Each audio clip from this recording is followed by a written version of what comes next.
There he is, locked and loaded and ready to go. How you feeling, Safid? You feeling good? Yeah, Big O, doing all right, man. It is hot as hell today. I don't know how you outside right now, but more power to you. Hey, man, it is what it is. We're under roof. We got a couple fans on. We're good, bro. It's All right. listen, man. There's some people out there that they're putting tars on roofs. Yes, they are. They're cutting grass. Yes, they are. They're working on in a marina somewhere in the sun. Hopefully, They're Tyreek don't go over there. yeah, there are police officers risking their lives every single day, Yes, they and are. I'm getting paid to talk sports, even if I have to sweat a little bit. Life is good, bro. Life couldn't be any worse, right? Life is really good.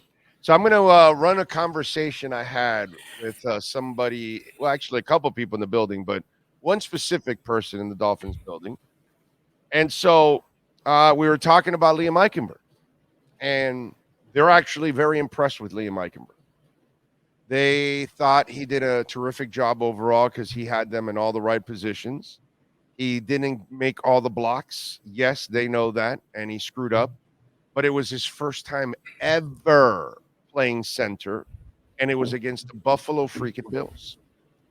And so they tell me in the building, and because I've told them a couple times about, I don't believe in Liam, and last year when they thought he was turning the corner and got injured, they told me I didn't know what I was talking about.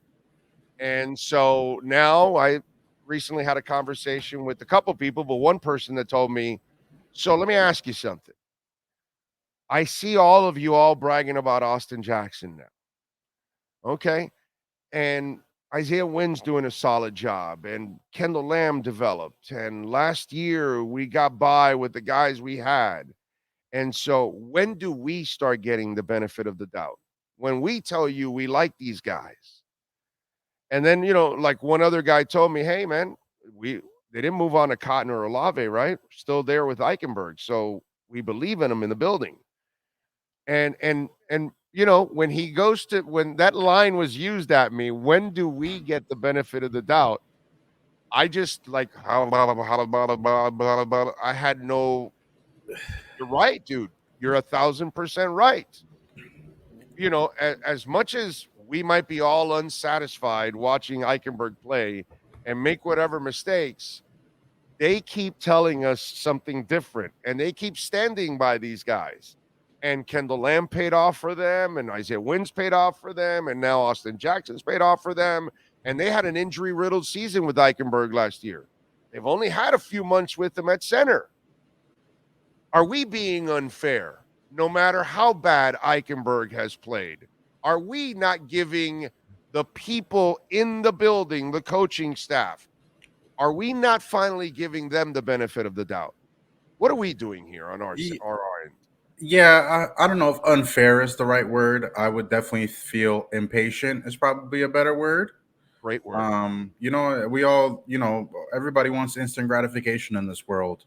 From fast food to, whatever you have on your app that gives you that dopamine that you like. We like to see these players play well, and we want them to play well immediately, right? That's just not going to happen. It's just not going to happen. We're talking about 20, 21, 22-year-old kids who their life is completely changed. It's all about football now. They're professional athletes. We see them on every Sunday, right? And we watch the film, and after we watch the film, we undress them for what they did right and what they did wrong. Some people are getting more praise, and some people are getting less of it. I would agree with Liam Eichenberg's, that report you got on him, pretty much that he is pretty raw at the center position, and they've asked him to do something he's never done before, right?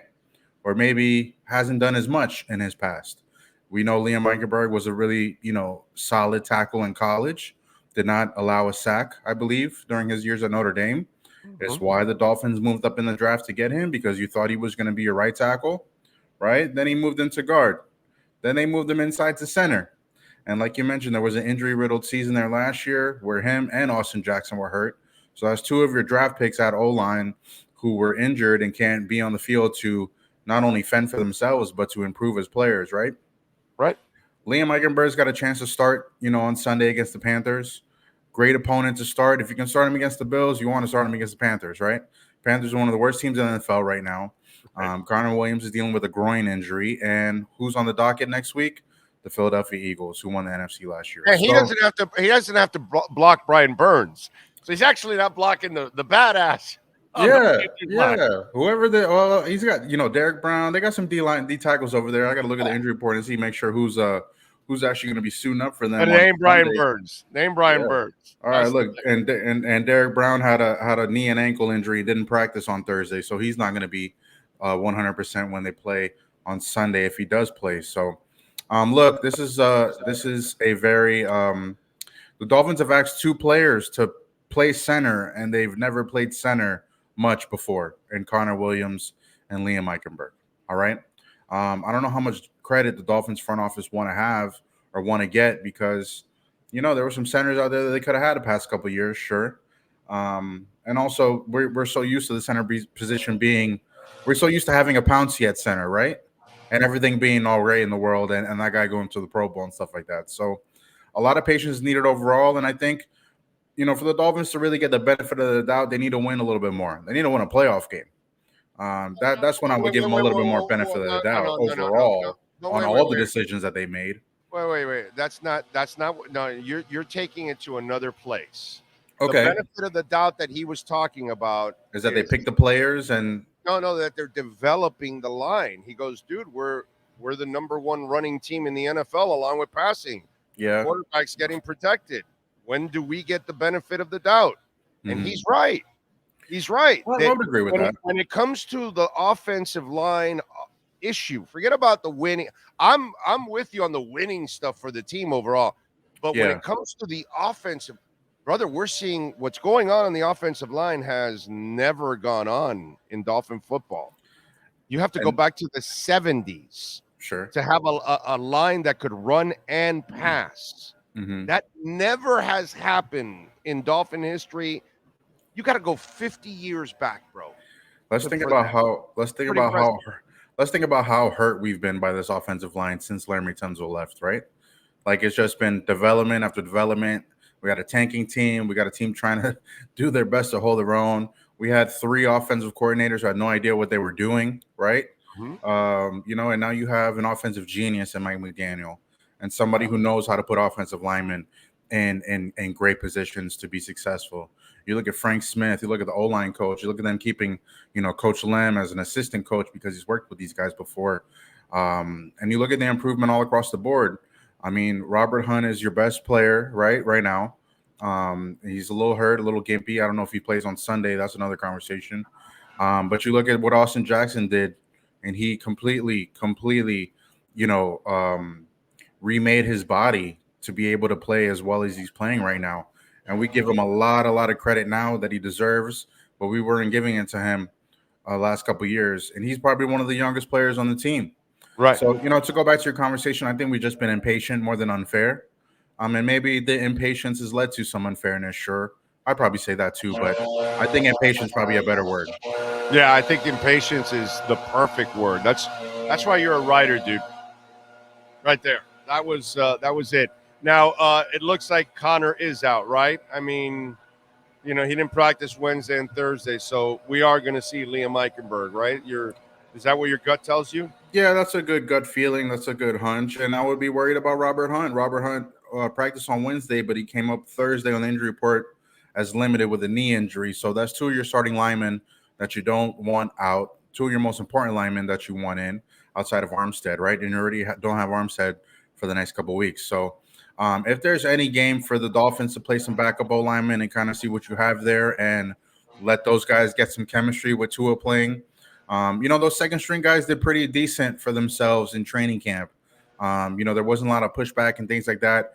Maybe it wasn't as productive, but it's an opportunity to get some work for these guys. The Dolphins are going to need all the depth that they need to make it as deep as they want to make it in the playoffs this year. And, this is a good opportunity for them against the Panthers. So, I've been championing the last couple of days. Okay. That after Claypool signed, don't whip it out now. Don't do a Blazing Saddles. We spoke about this. Excuse me while I whip this out. No, don't do it now, bro. Wait till next week. What's your gut tell you? Is McDaniel gonna do a Blazing Saddles this week or next week? We spoke about this on Tuesday, Big O. I'm in I favor know. of playing him. I'm in favor of playing him. The kid needs reps. He needs to see what happens on the field. When you're being told something or taught something in a classroom or something like that, Right, right, or right. on the practice field, you're like, all right, cool. This is working in practice. This is cool in theory, but I got to see it work against the other guys on the team on the field that are not That's expecting it. opinion. I want your gut. Do you think he's gonna play? Okay, I know what your Yeah, he opinion is. has to play. He has to play. He needs the reps. This is the game for everybody to get reps. So you The, think he's the, gonna play? Yeah, the Panthers game is the game for everybody to get reps. All right. I think this is a game where Tyreek doesn't go crazy for like 200 yards like he has been, and they kind of slow him down a little bit. You get Tyreek going maybe the first half, have him line up for some things, but hold off Tyreek, call off the dogs. Maybe Waddle goes off a little bit in this game. Maybe you play, Ahmed and Brooks a little bit more, and then you play Mostert. This is a get to next week game for me. This is a get reps for guys that need it and get to next week healthy, because the way this injury report is looking right now, it's not ideal, man. Like if we had to go into this game playing the Eagles, would you feel great about Connor Williams not practicing? No, Would you Connor. feel No, I great about Robert Hunt, coming up with a knee injury? Would you feel, great about Alec Ingold needing a boot to walk around? no. We already know, Jalen Phillips is on his way back from the oblique. Jeff Wilson is limited, even though they opened up the window for him. And Barrios has got a knee injury, and he's kind of monitoring right now. So, this is like Cedric Wilson did really well in the game against the Giants, had some Yeah, opportunities to catch the ball. If they can turn him into a possession guy, a 3rd and 6 or to turn 2nd and 8 into 3rd and 2 kind of guy, sign me up. Great call. The guy catches more than half the passes that are thrown his way, which is a really great conversion rate. This is for opportunities like, David Long to show you something, for Christian Wilkins to get in the backfield as much as he did last week compared to the first month of the season, right? And I know Bryce Young maybe not be like the running quarterback like Daniel Jones is, but there was some times defensively, they still have to figure everything out defensively, Big O. Like Tyrod Taylor came in the game in the fourth quarter and they got chewed up the field. No, yeah. When I was watching the game again, the Dolphins, the game was already in hand, but the defense was getting, Tyrod Taylor was doing whatever he wanted in that fourth quarter to close the game. So they got to prepare for a running quarterback. Van Ginkel is a great guy. We spoke about how well he's played. He's a react guy. I don't think he's like a read and react guy. I think he's just a react guy, because there was definitely some fake handoffs that Daniel Jones kind of, gave away or kept, excuse me. And Van Ginkel's already tackling the running back. So, this is a get right opportunity for the defense to figure out some more kinks before the Eagles game. Is an opportunity for some players that don't get a lot of action to get some action. And I would, use Tyreek very sparingly, probably in this one. What do you think happens in the running game? Does Ahmed and Wilson get carries, or only one of them, or what? What do you think happens here? Yeah, I'm not sure how ready Wilson is, or maybe limited a little bit in practice as he's coming back. Even though he's been out for 4 weeks or so, even more than that, probably since training camp. Maybe you give him some reps, if any. I would maybe, another week wouldn't hurt. I think Ahmed gets some work this week for sure. He's healthy, ready to go. And I would imagine Chris Brooks gets some work as well. And maybe Mostert plays, just as sparingly as Tyreek. But, if these guys go up early, 2 touchdowns early, I can definitely see the Dolphins kind of really just trying to coast as much as they can and get out the game. The Panthers aren't doing so well this season. And, man, Big O, it's like 90-something degrees outside. So I'm expecting to be as hot as it is on Sunday as well. Yeah, no, it's definitely obviously you want to use the heat to your favor, brother. I mean, Very much. in a game like this, it's a 1 o'clock game.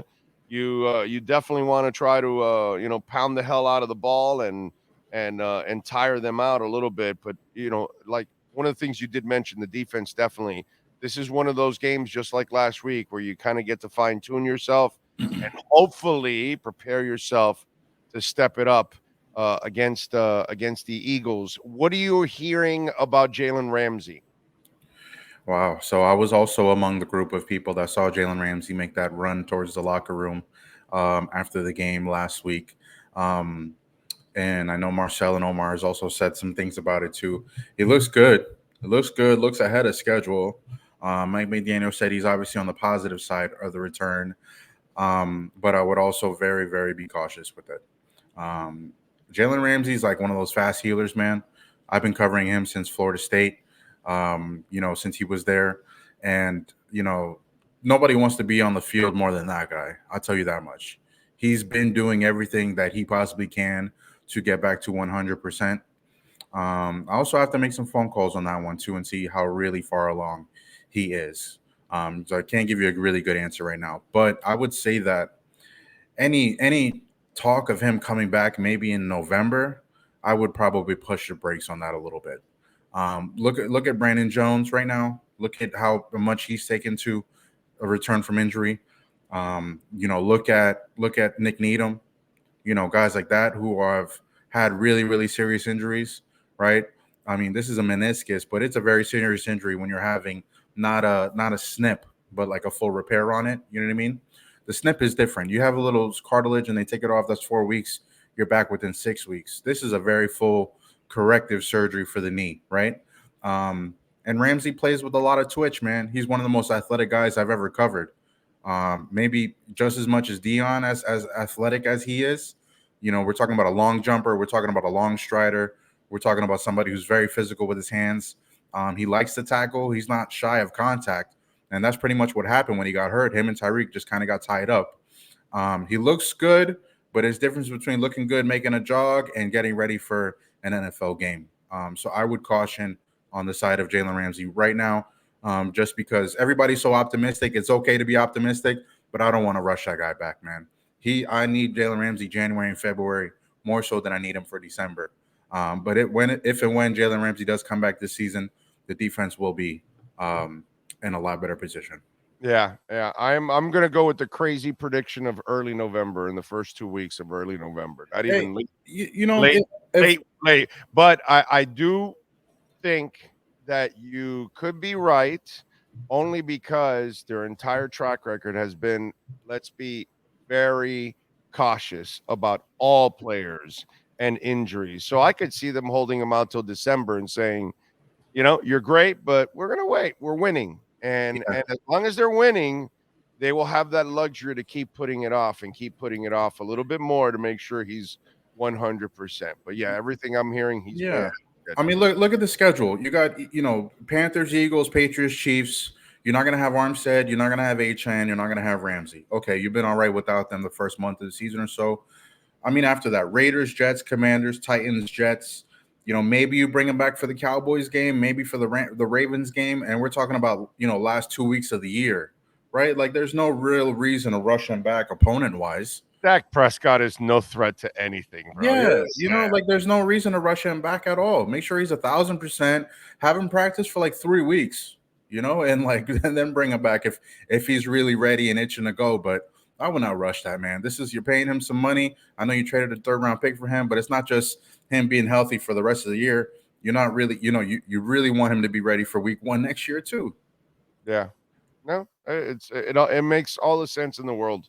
There's no doubt about that. But he is definitely ahead of schedule. All right. Are you laying the 13.5 if you were a betting man? Yeah, I'd probably lay that down. Yeah, I'd probably lay that down. I mean, look, the Panthers have scored what, 24, 13, 27. 27 points the most they scored this year. Dolphins held the Giants to 13, held Denver to 20. I mean, excuse me, the Giants scored 16 on the Dolphins, 20.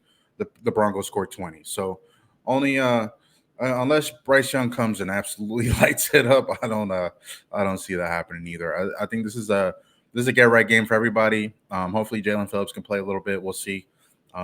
Because it would be nice to have him back, with a game under his belt before the Eagles game. But we're all looking at next week, man. This was like when they played the Broncos and the Bills game was next week. We're all kind of looking a little bit to next week, but I think they're going to take care of business on Sunday. If there's no Ingold, how do they adjust to that? Chris Brooks was blocking really well. Durham Smythe is, going to make some blocks. I'm sure Julian Hill probably is going to play some tight end too. Do you take out a little bit of the package maybe because you don't have that other blocker? Maybe Tua plays a little bit more 3 wide, 4 wide, things like that. I think they can get by with it. All right, sir. We will talk to you post game. Make sure you check out his work there at USA Today and follow him on Twitter at Safid Deen. Safid, as always, thank you, my brother. Appreciate you immensely. Have a good one, Big O. Stay hydrated out there. You got it. Always. Be good. Safid_Deen. And when we talk about Baptist Health, baby, you don't need to be a professional athlete to go where the pros go. The doctors at Baptist Health Orthopedic Care can see you now. Visit baptisthealth.net/ortho to request an appointment and get yourself back in the game. If you have an injury that's keeping you from doing what you love, you like that pickleball, that tennis, bowling, whatever it is you do, pick up basketball, softball, take charge of your health and get back in the game with the help of the all-pro staff at Baptist Health Orthopedic Center.